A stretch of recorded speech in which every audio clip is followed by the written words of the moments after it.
আজকের আলোচনার বিষয় হলো সিরাত। নবুয়ত পাওয়ার আগের জীবন, পরের জীবন, মাক্কি জীবন, মাদানী জীবন সবকিছুই সিরাতের অন্তর্ভুক্ত। মানে শিখলেন সিরাত মানে নবী করিম সাল্লাল্লাহু আলাইহি ওয়াসাল্লামের পূর্ণাঙ্গ জীবন। এখন সিরাত শিখার প্রয়োজন কি? সিরাত শিখার দরকার কি? সিরাত সম্পর্কে জানার কি প্রয়োজন আছে? যেমন ওযু করতে না জানলে তো আপনি নামাজ পড়তে পারবেন না। নামাজের বিধিবিধানগুলো না জানলে নামাজের ভুল হবে, নামাজ নষ্ট হয়ে যাবে, ঠিক পাবেন না। সিরাত শিখার প্রয়োজন কি? সিরাত শিখলে কি হবে? সিরাত শিখার হুকুম কি? সিরাত শেখা কি ফরজ না ওয়াজিব না সুন্নাত না মুস্তাহাব কি? বলেন। দাওয়া সার্কেলের ছেলেপেলে বলেন সিরাত শেখার গুরুত্ব কি? ওয়াজিব হলো। হ্যাঁ, সাহসিকতার সাথে বলেন সিরাত শেখা কি? বর্তমান সময়ে সিরাত শেখা ফরজ হয়ে গেছে, তাই বলছি। রাসূলুল্লাহ সাল্লাল্লাহু আলাইহি ওয়াসাল্লামের জীবনী সম্পর্কে জানার প্রয়োজনীয়তা কি, এটা জিজ্ঞাসা করছে। যদি জানি তাহলে কি হবে, যদি না জানি তাহলে কি হবে? রাসূলুল্লাহ সাল্লাল্লাহু আলাইহি ওয়াসাল্লাম আমাদের পথ প্রদর্শক। তার আদর্শ অনুযায়ী চলতে হলে তার জীবনী জানতে হবে। সুন্দর উত্তর। আর উনি বলছেন জীবনকে গোছাতে হলে, সাজাতে হলে সিরাত জানতে হবে। আসলে কোনটা? নবী করিম সাল্লাল্লাহু আলাইহি ওয়াসাল্লাম আমাদের উসওয়াতুল হাসানাহ। তার আদর্শ অনুযায়ী জীবনকে ঢেলে সাজাতে হলে তার জীবনী জানতে হবে। এগুলো কারণের বাইরে আরো একটা কারণ আছে। সেই কারণটা হলো সিরাত হচ্ছে একটা রোড ম্যাপ। সিরাত মানে কি? একটা রোড ম্যাপ। কিসের রোড ম্যাপ? কিভাবে আল্লাহর জমিনে আল্লাহর দ্বীনকে প্রতিষ্ঠা করতে হয়, বুঝতে পারলাম? কিভাবে রাসূলের তরিকা অনুযায়ী, কিভাবে রাসূল বললেই আমরা বলবো কি সাল্লাল্লাহু আলাইহি ওয়াসাল্লাম, কিভাবে রাসূলুল্লাহ সাল্লাল্লাহু আলাইহি ওয়াসাল্লামের তরিকা অনুযায়ী, উসওয়া বা আদর্শ অনুযায়ী তার দেখানো পথে তার মতো করে আল্লাহর জমিনে আল্লাহর দ্বীন কায়েম করতে হয়। এটা রোড ম্যাপের নাম হলো সিরাত। আল্লাহর জমিনে কিভাবে আল্লাহর দ্বীনকে প্রতিষ্ঠা করব, কায়েম করব, সেটা রোড ম্যাপের নাম কি? সিরাত। একটা টপিক নিয়ে আমরা কথা বলতে আসছি। এই টপিক যদি না শিখে বাসায় যান তাহলে আজকের আয়োজন ব্যর্থ। আর আমি শেখাতে ব্যর্থ হলে আমি খেয়ানত করব, আপনারা যদি শিখতে ব্যর্থ হন আপনারাও খেয়ানত করবেন। আর এই যে বাঙালি জাতির অবস্থা দেখতেছেন, বাঙালি মুসলিম জাতির অবস্থা যেটা দেখতেছেন, এটার মূল কারণ হচ্ছে প্রত্যেকেই তার নিজ নিজ দায়িত্বে খেয়ানত। ইচ অ্যান্ড এভরিবডি বাংলাদেশে বাঙালি মুসলিমদের মধ্যে যার যার দায়িত্বে খেয়ানতকারী। বিধায় আজকে জাতিগতভাবে আমাদের এই জিল্লতি, এটা আমাদের উপর শাস্তি। আল্লাহ বলে জিল্লতি আমাদের পাপের কারণে, আমাদের খেয়ানতের কারণে। প্রত্যেকেই যার যার জায়গায় খেয়ানত করছে। কেউ করে, কেউ মাইকে, কেউ রাষ্ট্র ক্ষমতায়, কেউ ব্যাংকে, এমনকি বাসের ড্রাইভার, কন্ট্রাক্টর, ট্রাফিক পুলিশ, প্রশাসন, সবাই, ব্যবসায়ী, যে যার জায়গায় খেয়ানত, জুলুম আর খেয়ানত। আচ্ছা, বইটার নাম বলে দিই, এই যে সিরাতে খতামুল আম্বিয়া। সিরাতে এই বইটা বাসায় আছে, সবার থাকতে হবে। যারা আমাদের চাচা দাড়ি পাকা যে মানুষগুলো, আমি তাদের দিকে ফোকাস করে কথা বলছি না, কিন্তু দাড়ি কালো যে মানুষগুলো আছে তাদেরকে ফোকাস করে কথা বলছেন। এই বই বাসায় থাকা চাই। সিরাতে খতামুল আম্বিয়া লিখেছেন মুফতি মুহাম্মদ শফি রহমতুল্লাহ আলী। আল্লামা তকি উসমানী সাহেবের বাবা অনেক বড় জবরদস্ত আলেম ছিলেন আমাদের উপমহাদেশের। এই বইটা উর্দু দিয়ে মাদ্রাসায় পড়ানো হয়। এই বইটা উর্দু দিয়ে মাদ্রাসায় পড়ানো হয়। এটাকে বাংলা অনুবাদ করেছে কয়েকটা প্রকাশনী, তার মধ্যে এটা একটা। যে কোনো প্রকাশনীটাই কিনতে পারে, এটা ভালো, আমি পড়েছি। এই বইটা মাত্র কত পৃষ্ঠা হবে? 80 বা 86 পৃষ্ঠার, না সরি 140 পৃষ্ঠার বই। 140 পৃষ্ঠার বই যদি ডেইলি 10টা পৃষ্ঠা করে পড়েন, আপনার 2 সপ্তাহ লাগা কথা এই বইটা শেষ করতে। ডেইলি 10 পৃষ্ঠা করে পড়লে 2 সপ্তাহে শেষ হয়ে যাবে। এই সিরাত আমাদেরকে বলে দিবে যে আমাদের ব্যক্তি জীবন কেমন হবে, আমাদের আমল কেমন হবে, আকীদা কেমন হবে, আমাদের মানহাজ কেমন হবে, আমাদের অর্থনীতি কেমন হবে, দ্বীনের দাওয়াত কেমন করে দিতে হবে, কোন প্রেক্ষাপটে কিভাবে দাওয়াতের কাজ করতে হবে, কখন সবর করতে হয়, কখন মার খেতে হবে, কখন মাইট দিতে হবে, ঠিক আছে, কখন একটা এলাকায় থাকতে হবে, কখন হিজরত করতে হবে, কিভাবে ইসলামী রাষ্ট্র কায়েম করতে হবে, কিভাবে দাওয়াতের সাথে জিহাদ করতে হবে, কিভাবে মক্কা বিজয় করতে হবে। একজন ব্যক্তি থেকে কিভাবে একটা বিশ্ব পরিবর্তন হয় এটা দেখাবে সিরাত। একজন ব্যক্তি থেকে কিভাবে পুরো বিশ্ব বদলে যায় এটা দেখাবে কে? সিরাত। কিন্তু আফসোস হচ্ছে এই পাতলা কিতাবটাও আপনাদের স্কুলে, কলেজে, অনার্সে, মাস্টার্সে নাই। স্কুলেও নাই, কলেজেও নাই, অনার্সেও নাই, মাস্টার্সেও নাই। কথা বুঝতে পারছেন? স্বাধীনতার পর থেকে, মানে সোকল্ড স্বাধীনতার কথা বলছে কি, মুক্তিযুদ্ধের পর থেকে। সোকল্ড কেন বললাম? কারণ হচ্ছে মুসলিমরা তখন স্বাধীন হবে যখন সারা বিশ্বে ইসলামী খেলাফত কায়েম হবে। তার আগ পর্যন্ত মুসলিমরা পরিপূর্ণ স্বাধীন কখনোই হতে পারবে না। ততটুকু স্বাধীন আপনি হতে পারবেন যতটুকু হলে পশ্চিমাদের, ইহুদিদের, খ্রিস্টানদের, মুশরিকদের, জায়নিস্টদের স্বার্থে আঘাত না লাগে। আঘাত লাগলেই আপনি পরাধীন। বুঝতে পারছি? তো স্বাধীনতা বলতে বুঝাচ্ছি ওমর রাদিয়াল্লাহু আনহুর সময়কার স্বাধীনতা, ইসলামী স্বাধীনতা, আলী রাদিয়াল্লাহু আনহুর সময়কার স্বাধীনতা, ওসমান রাদিয়াল্লাহু আনহুর সময়কার স্বাধীনতা, আবু বকর রাদিয়াল্লাহু আনহুর সময়কার খেলাফত, ওইগুলো বুঝাচ্ছি আর। তো যেটা আপনাদের সিলেবাসে নাই, এখন শিখবেন কিভাবে? ব্যক্তিগত উদ্যোগে শিখতে হবে, অথবা ওস্তাদের কাছে, অথবা কোনো মাদ্রাসায় গিয়ে, অথবা অনলাইনে বা অফলাইনে, এভাবে দার্সে, খুতবায়, এভাবে শিখতে হবে। আর তো কোনো অপশন নাই। আর মাদ্রাসাতেও যে প্রত্যেক বছর একটা করে সিরাতের বই পড়ানো হয় এমন না। মাদ্রাসাতেও সিরাতের বই বাড়ানো দরকার, আরো কয়েকটা সিরাতের বই সিলেবাসে যুক্ত করার দরকার, এটা আমার মত। তো যাই হোক, আমাদের শিক্ষা সিস্টেম, মানে আমাদের বলতে এই সেকুলার ডেমোক্রেটিক এই শিক্ষা সিস্টেম আমাদেরকে কোরআন তেলাওয়াত শিখায় নাই, কোরআনের তরজমা, তাফসীর এগুলো তো শিখায় নাই, হাদিসের বেসিক একটা বই এগুলো আমাদের সিলেবাসে নাই, সিরাতের এই পাতলা 140 পৃষ্ঠার বইটাও আমাদের সিলেবাসে নাই। কিন্তু আপনারা মাশাআল্লাহ এটার পিছনে মেহনত করেছেন 10 বছর 20 বছর, টাকা পয়সা খরচ করেন, সময় দেন, পরিশ্রম করেন, খেয়ে না খেয়ে ক্লাস করেন, তাই না? দিন শেষে সিরাতের জ্ঞান না অর্জন করে, কোরআনের জ্ঞান অর্জন না করে, হাদিসের জ্ঞান অর্জন না করে, আকীদার জ্ঞান অর্জন না করে, ফিকহের জ্ঞান অর্জন না করে কবরে চলে যায়। আমাদের জীবন থেকে এইভাবে 20টা করে বছর কেড়ে নেওয়া হলো। এখন কি করবেন? যখন বুঝ আসবে তখন থেকে তো পড়তে হবে। এই জন্য বললাম যে এই বইটা অন্তত সবার বাসায় থাকা চাই। এরপরে আরো অনেক বই আছে সিরাতের, আর রাহিকুল মাহতুম আছে, নবী রহমত আছে। নবী রহমত অনেক সুন্দর একটা বই, একটু কঠিন, আগে সহজগুলো পড়তে হয়। তারপরে সিরাত মুস্তাফা 3 খণ্ডের, অনেক চমৎকার বই। এগুলো তো নতুন। আরো প্রাচীন অনেক সিরাতের বই আছে, সিরাত ইবনে হিশাম, অনেক সুন্দর সুন্দর বই আছে। তো জেনারেল শিক্ষিত আওয়ামদের জন্য সবচেয়ে সহজ সিরাতের বই হলো এটা আমার জানা মতে।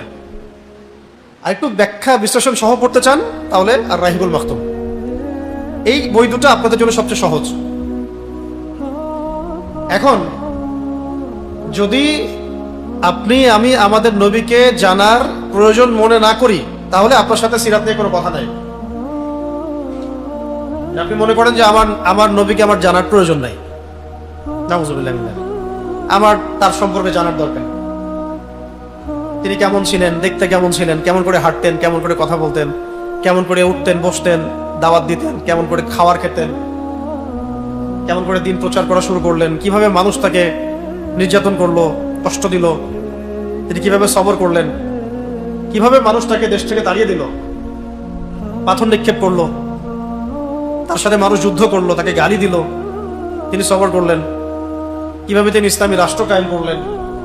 একজন ব্যক্তি থেকে দাওয়াতের মধ্য দিয়ে, জিহাদের মধ্য দিয়ে আস্তে আস্তে তিনি পুরো আরবের মধ্যে ইসলাম প্রতিষ্ঠা করলেন। এই প্রতিষ্ঠা আবার ব্যক্তিকেন্দ্রিক প্রতিষ্ঠাই না, বরং রাজনৈতিক প্রতিষ্ঠাও বটে। শুধু ব্যক্তিগত প্রতিষ্ঠা না, যে ব্যক্তিকে পরিবর্তন করে দিয়েছেন, তিনি পুরো রাষ্ট্র কাঠামোই পরিবর্তন করে দিয়েছেন, সমাজ ব্যবস্থা পরিবর্তন করে দিয়েছেন, অর্থ ব্যবস্থা পরিবর্তন করে দিয়েছেন, মানুষের চিন্তার জগৎ পরিবর্তন করে দিয়েছেন। দুনিয়ার নেশায় ছোটা মানুষগুলোকে তিনি আখিরাতের মানুষ বানিয়ে দিয়েছেন। একটা রেভলিউশন করেছেন আর কি, রেভলিউশন, বিপ্লব, পুরো সমাজ বিপ্লব। তো সেই মানুষটা সম্পর্কে যদি আপনার জানার প্রয়োজন বোধ না হয়, তাহলে তো সিরাত নিয়ে কথা বলার কোনো প্রয়োজন নেই। জিলাপি খাবেন, মিলাদ পড়বেন, গোলাপ জল ছিটাবেন, হ্যাঁ, তারপরে জাশ্নে জুলুস করবেন 12ই রবিউল আউয়ালে, বাস বাসায় গিয়ে ঘুমিয়ে যাবেন, শেষ, আশিকে রাসূল হয়ে যাবেন। আমাদের কন্টিনেন্টের মানুষ আনুষ্ঠানিক ইসলাম পালন করতে মজা পায়, যে ইসলামটা পুরো জীবন ভর পালন করতে হবে সেটা পালন করতে তাদের অ্যালার্জি হয়। একদিন এগুলো করতে খুব মজা লাগে। সারা বছর যে রাসূলের সিরাত অনুযায়ী চলবো বা মানুষকে সেই দাওয়াত দিব বা সেই চেষ্টা করব, এটা আমাদের মধ্যে আসতে চায় না। সবচেয়ে বড় কথা হলো সিরাত আমাদের রোডম্যাপ হচ্ছে কোন তরিকায়, কোন পদ্ধতিতে আল্লাহর জমিনে আল্লাহর আইন বাস্তবায়ন করবেন, এটা রোডম্যাপ। বলে না আমাদের ইসলাম কায়েমের রোডম্যাপ কি? আপনারা ইসলামের কথা বলেন, ইসলাম কায়েম হবে, ইসলামের বিজয় হবে, ইমাম মাহদি আসবেন, হ্যাঁ, ইসলামী খেলাফত কায়েম হবে, আরো অনেক কিছু হবে যেগুলো আপনারা বলেন। তো ইসলাম কায়েমের রোডম্যাপটা কি আপনাদের? প্রশ্ন করেন না অনেকে। তো এই প্রশ্নের উত্তরে বহু দাড়ি টুপিওয়ালাও বলে আমাদের রোডম্যাপ হচ্ছে ইলেকশন, ইলেকশন করব, ইসলাম কায়েম করব। অনেকেই বলে, যারা বলেন তাদের ডিগ্রির অভাব আছে, সার্টিফিকেটের অভাব নাকি, ডিগ্রি সার্টিফিকেট বড় বড় লকব দিয়ে ভর্তি, বিশাল ব্যাপার। তাদের সামনে আমরা কিছুই না, তাদের সামনে আমাদের কোনো মূল্যই নাই, বুঝতে পারছি? কিন্তু এই পুরা সিরাতের মধ্যে আবার ওই ইলেকশনের কোনো কথা নাই। এই পুরা সিরাতের মধ্যে আবার কোথাও ইলেকশনের কোনো কথা নাই। এখন আপনি যদি চান তাহলে সরাসরি আল্লাহর ওহী থেকে জ্ঞান নেন, আর না হলে প্রচলিত জ্ঞান থেকে জ্ঞান নিতে পারেন। এই জন্য আমি সবসময় জোর দেই ইয়াং জেনারেশনের নিজেকে পড়তে হবে, নিজেকে পড়তে হবে, জানার চেষ্টা করতে হবে, ওলামায়ে কেরামের সোহবতে যেতে হবে, যে বিষয়টা নিয়ে মতপার্থক্য দেখা যায় সেটারও সমাধান জানার জন্য ওলামায়ে কেরামদের দ্বারস্থ হতে হবে, একজনের না, ওলামায়ে কেরামদের দ্বারস্থ হতে হবে যে আসলে ব্যাপারটা কি। এক কথায় সিরাত হচ্ছে, সবচেয়ে বড় কথা হলো সিরাত হচ্ছে কিভাবে আল্লাহর জমিনে, জমিন কার? বাংলাদেশের মালিক কে? আচ্ছা, বাংলাদেশের মালিক আল্লাহ, এটা অনেকে মনে করে না। অনেকে মনে করে বাংলাদেশের মালিক হচ্ছে জনগণ। কি হাসতেছেন? বহু মানুষ মনে করে যে বাংলাদেশের মালিক হচ্ছে জনগণ, জনগণ যেটা ভালো বলবে সেটাই ভালো, জনগণ যেটা খারাপ বলবে সেটাই খারাপ, জনগণের রায়ে যা তাই হবে। কিসের আল্লাহর আইন? ফেলাও এগুলো সব। খালি এভাবে বলতে পারে না, আমি যেভাবে বললাম এভাবে খালি বলতে পারে না, মনে এটাই বলে রাখো তোমার আল্লাহর আইন, ফেলাও এগুলো সব, আমরাই সব। নাউজুবিল্লাহ, আল্লাহ পাকের শাস্তি যে ঝুলতেছে খালি, আর শাস্তির মধ্যে আসি আমরা অলরেডি। শাস্তি মানে তো শুধু আসমান থেকে একটা আদসামুদ জাতির মতো একটা শব্দ আসবে, সব ধ্বংস হয়ে যাবে, এটাই তো শাস্তি না।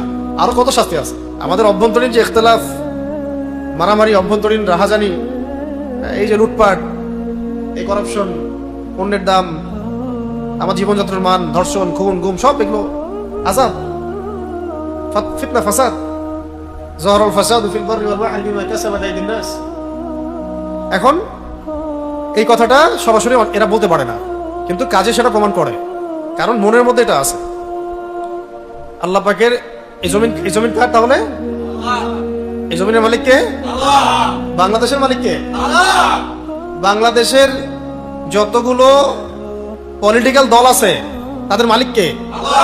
যে ব্যক্তিরা এই দেশ চালায় তাদের মালিক কে? মনে তো হয় না। বাংলাদেশের পার্লামেন্টের মালিক কে? অর্থ ব্যবস্থার মালিক কে? ব্যবসা বাণিজ্যের মালিক কে? এটা আমরা বলতেছেন। মানুষ মনে করে যে আল্লাহ পাককে মসজিদে পাওয়া যাবে, মসজিদে, নামাজে, রোজায়, হজে, জাকাতে। বাইরে গেলেই, মসজিদ থেকে বাইরে গেলেই সে একাই সবকিছু। আগে এটা মাথায় নেবেন, জমিনের মালিক কে? এই দেশের মালিক। এই দেশের মালিক যদি আল্লাহ পাক হন, তাহলে এই দেশের মধ্যে কার বিধান চলা উচিত ছিল? তাহলে আদৌ কি আমরা মানি যে দেশের মালিক আল্লাহ? এগুলো গজামিল বুঝ অন্যদেরকে দেয়া যাবে, আমাদেরকে দেয়া যাবে না। এই বিশ্বের মোড়ল যারা, তারা হলো কাফের। ওরা আল্লাহকে মানে না, ওরা বিশ্বাসই করে না যে আল্লাহ বলে কেউ আছে। আর যদি বিশ্বাস করেও, তারা মনে করে তাদের আল্লাহ সন্তান জন্ম দিয়েছে। এই বিশ্বটা চালায় এখন তারা, মানে রাজনৈতিক কথা বলছে। জায়নিস্টরা, জাতিসংঘ, বেশিরভাগ দেশ খ্রিস্টান, নাসারা, ইহুদি, মুশরিক, বৌদ্ধ, এরাই তো। এরা জোট করে পলিসি মেক করে বিশ্বটা চালানোর চেষ্টা করে, ল মেক করে, ফাইন্যান্স, ইকোনমিক সবকিছু ওরাই করে, মিডিয়া, প্রযুক্তি। এরা তো আল্লাহকে বিশ্বাসই করে না, পরকালে বিশ্বাস করে না, কোনো নবীতে বিশ্বাস করে না, মুহাম্মদ সাল্লাল্লাহু আলাইহি ওয়াসাল্লামকে স্বীকার করে না, হিসাবের দিনে বিশ্বাস করে না, মিজান কুদসিতে বিশ্বাস করে না। তো এরা তো ওদের মতো করেই দেশ বিশ্ব চালাবে, কুফরি দিয়ে, শিরিক দিয়ে, আল্লাহদ্রোহী সংবিধান দিয়ে। কিন্তু মুসলমানরা যখন ওদের কাছে গিয়ে ধর্ণা দেওয়া শুরু করেছে, আর মুসলমানরাও ওদের আদলেই তাদের দেশ চালানো শুরু করেছে। তাদের যে দর্শনগুলো সেগুলো ওদের কাছ থেকে ধার করে নিয়ে আসছে, নিয়ে এসে ওই দর্শন দিয়েই দেশ চালায়, অর্থনীতি চালায়, ওই মুসলমানদেরকেই শাসন করে এই ওদের আদর্শে শিক্ষিত মানুষেরা। জনগণ হয়তো মানে না, জনগণ মন থেকে বিশ্বাস করে না, কিন্তু মানতে বাধ্য হচ্ছে, কারণ উপরে যারা আছেন তারা তাদের সাথে সমঝোতা করে দেশ চালায়। এই জায়গাটাকে ক্লিয়ার করতে হবে যে জমিন কার? আল্লাহর। এই জমিনের মধ্যে যত বিধান চলবে কার পক্ষ থেকে আসা উচিত? এটাই হুকম ইল্লা লিল্লাহ, আল্লাহ ছাড়া কোনো হুকুম। এমন স্পষ্ট কথা আছে সূরা মাইদা, ওয়া মান লাম ইয়াহকুম বিমা আনজালাল্লাহ ফাউলাইকা হুমুল ফাসিকুন। একটা আছে যালিমুন, একবার আছে কাফিরুন। যারা আল্লাহ পাকের নাজিল করা বিধান দ্বারা বিচার কার্য পরিচালনা করে না, তারা ফাসিক, তারা জালেম, তারা কাফের। আল্লাহ পাক বলেছেন, আমার কিছু করে নাই। সূরা মাইদা পড়েন 44, 45, 47 তিনটা আয়াতে পরপর আছে। ওয়া মান লাম ইয়াহকুম বিমা আনজালাল্লাহ ফাউলাইকা হুমুল কাফিরুন ফাউলাইকা হুমুল ফাসিকুন ফাউলাইকা হুমুজ জালিমুন। তিনবার আসছে। যারা আল্লাহর নাজিল করা বিধান দ্বারা বিচার কার্য পরিচালনা করে না, তারা কাফের, তারা ফাসিক, তারা জালেম। তো এখন সিরাত হচ্ছে আল্লাহর জমিনে আল্লাহর দিন ইসলাম কিভাবে কায়েম করতে হবে, প্রতিষ্ঠা করতে হবে, তার সিলেবাস, তার রোডম্যাপ, পথ পদ্ধতি। এখন যদি কেউ আপনাদেরকে প্রশ্ন করে কখনো যে দিনের দাওয়াতের কথা বলেন, দিন কায়েমের কথা বলেন, রোডম্যাপ কি, রোডম্যাপ কি, কি উত্তর দিবেন? রোডম্যাপ সিরাত। রোডম্যাপ সমান সমান লাকাদ কানা লাকুম ফি রাসূলিল্লাহি উসওয়াতুন হাসানাহ। তোমাদের মধ্যে শ্রেষ্ঠ আদর্শ কোনটা? উসওয়া কোনটা? উসওয়াতুল হাসানা কোনটা? কে? হুজুর পাক সাল্লাল্লাহু আলাইহি ওয়াসাল্লাম। তো এই উসওয়াতুল হাসানা কি শুধু নামাজের উসওয়াতুল হাসানা, রোজার উসওয়াতুল হাসানা, যাকাতের, হজের, না সবকিছুর মধ্যে দিন কায়েম নাই? দিন কিভাবে দাওয়াত দিতে হবে, কিভাবে কায়েম করতে হবে, এটা নাই? ওইখানে উসওয়াতুল হাসানা আবার পশ্চিমাদের থেকে নিতে হয় কেন? ওখানে উসওয়াতুল হাসানা নবী সাল্লাল্লাহু আলাইহি ওয়াসাল্লাম থেকে নেওয়া যায় না? এটা ক্লিয়ার, স্বচ্ছ ধারণা রাখবেন যে আমার জীবনের প্রত্যেকটা ক্ষেত্রেই উসওয়াতুল হাসানা মুহাম্মদ সাল্লাল্লাহু আলাইহি ওয়াসাল্লাম, ব্যাস। এখন একটা মজলিসে তো সব বলা যাবে না, আমি সামারি করে দিচ্ছি কিছু আর কি, পরে আপনারা পড়ে নেবেন বইটা। তার আগে আর দুইটা কথা বলি যে দেখেন, আমরা আমাদের নবীকে আসলে চিনি না। আমরা আমাদের নবী সাল্লাল্লাহু আলাইহি ওয়াসাল্লামকে আসলে ভালো করে চিনি না, জানি না ভালো করে। উপমহাদেশের মধ্যে বাংলাদেশ সেই রাষ্ট্র যেখানে প্রকাশ্যে নবীকে বহুবার গালি দেওয়া হয়েছে, এবং আমরা বেঁচেও আছি, আমাদের প্রশাসন বেঁচে আছে, সরকার বেঁচে আছে, কেউ কোনো অ্যাকশন নেয় না। আমরা বলছি না যে আপনি কি অ্যাকশন নেন বা মেরে দিয়ে আসেন, ওটা বললে তো বলে মব কি হয়ে গেছে, মানে চোখের সামনে ধর্ষণ হবে, আপনি কিছু বলতে পারবেন না, বললে মব হয়ে যাবে। একটা মহিলাকে রেপ করে পেটের বাচ্চা পর্যন্ত বের করে রাখলো কয়দিন আগে, একটা ফেসবুকে নিউজ আসলো না, আজকে না কালকে, আপনি কিছু বলতে পারবেন না, মব হয়ে যাবে। কিন্তু প্রত্যেকটা এরকম ঘটনার প্রতিবাদ যদি হতো তাহলে এগুলোর হার কমে যেত। মানে প্রতিবাদের একটা ভাষা আছে, প্রতিবাদের একটা মানে প্রভাব আছে। যখন দেখা যায় সমাজে প্রতিবাদ হচ্ছে তখন কিন্তু পাপের হার কমতে থাকে। যাই, ওইটা অন্য আলোচনার দিকে গেলাম না। আমি বলতে চাচ্ছি যে আমাদের দেশে প্রকাশ্যে রাসূলকে গালি দেওয়া হয়েছে এবং আমরা বেঁচেও আছি। যাদের তত্ত্বাবধানে, পৃষ্ঠপোষকতায় এই কাজগুলো হয়েছে তাদের অনেকেই মুসলমান, আর এগুলো হওয়ার পরে যারা কোনো অ্যাকশন নেয় নাই তারাও অনেকে মুসলমান। জনগণ একটু প্রতিবাদ করেছে কিন্তু কোনো কাজ হয়নি। বাংলাদেশ অন্যতম একটা রাষ্ট্র যেখানে প্রকাশ্যে দাওয়াতের কাজ করা হয় যে মুহাম্মদ সাল্লাল্লাহু আলাইহি ওয়াসাল্লাম শেষ নবী না, এরকম প্রকাশ্যে দাওয়াতের কাজ করা হয় বাংলাদেশে, এবং তাদের অর্থনীতি অনেক শক্তিশালী, সবার ঘরে ঘরে ওদের পণ্য।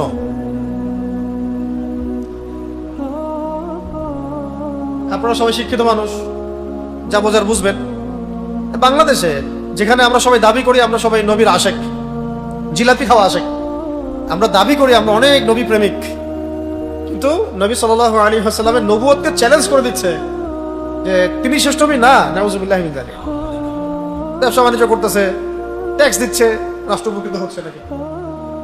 কয়েকদিন আগে নিউজ দেখলাম, রাষ্ট্র অনেক রাজস্ব পাচ্ছে একটা মদের কোম্পানি থেকে। একটা মদের কোম্পানি আসছে, মদ বানাচ্ছে, এবং 124 কোটি টাকা নাকি এবার করছে নাকি শুনলাম, এরকম ট্যাক্স দেয়। মানে সামান্য দুনিয়াবি একটু উপকার হলে আমার দিন, আকীদা, ঈমান সব ভেস্তে যায়, কোনো সমস্যা নেই। যে আমরা সবাই নবীর আশেক দাবি করি, আমাদের সমাজের এই সমস্যাগুলো আমরা ফেস করতে পারতেছি না। আমাদের বাড়ির পাশে, আমাদের এলাকায় যেন কেউ নবী সাল্লাল্লাহু আলাইহি ওয়াসাল্লামের নবুয়তকে চ্যালেঞ্জ করার দাওয়াত দিতে না পারে। কেউ আপনার বাসায় এসে খ্রিস্টান হওয়ার দাওয়াত দিয়ে যাবে, আপনি তাকে তাওহীদের দাওয়াত দিবেন না, এমন যেন না হয়। আমাদেরকে তো কখনো দাওয়াত দিতে পারে নাই কেউ যে আল্লাহ একজন না, আল্লাহ তিনজন। হ্যাঁ, দিতে পারছে? দিলে আপনি গ্রহণ করবেন? দেশের বহু মানুষ করতেছে চাকরির জন্য, ইত্যাদি সুবিধার জন্য। আপনাকে যদি কেউ বলে যে নবী সাল্লাল্লাহু আলাইহি ওয়াসাল্লাম শেষ নবী না, আরেকজন শেষ নবী, নাউযুবিল্লাহ, আপনি বিশ্বাস করবেন? আপনি ঈমান আমল আমাদের থাকলে তো আমরা ওদের কোনো পণ্য কিনবো না, ব্যবহারও করবো না, ঈমানের দাবিতেই করবো না। কারণ আমার ব্যবসা থেকে সে লাভবান হচ্ছে, এবং সেই অর্থ সে তার কুফরি আকীদা প্রচারের জন্য ব্যয় করতেছে। আমরা আমাদের নবীজিকে চিনি না, তার সম্মান, তার ইজ্জত, এগুলো সম্পর্কে আমরা জানি না। যখন কবরে যাব, নবী করিম সাল্লাল্লাহু আলাইহি ওয়াসাল্লামকে দেখানো হবে। যারা দুনিয়াতে তার সিরাত, তার আদর্শ, সুন্নাতের উপর চলতে পারবে, তারা উত্তর দিতে পারবে যে তিনি কে। যারা চলবে না, তার উত্তর দিতে পারবে না।